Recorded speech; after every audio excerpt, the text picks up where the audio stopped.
మరి లోకల్లో ఎన్ని రంగులున్నాయి? అవి ఎలా ఉంటాయి?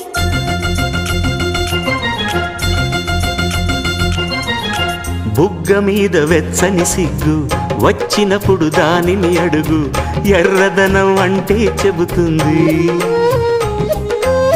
పెదవి కొమ్మ పూసిన పువ్వు అందమైన నీ చిరునవ్వు, తెల్ల రంగు అట్టా ఉంటుంది. నీలో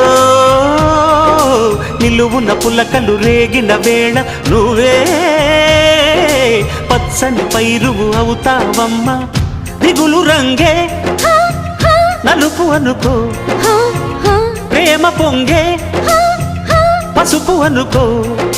భావాలను గమనిస్తుంటే ప్రతి రంగును చూస్తున్నట్టే, చూపులు ఎవరివైనా చూపించే లోకం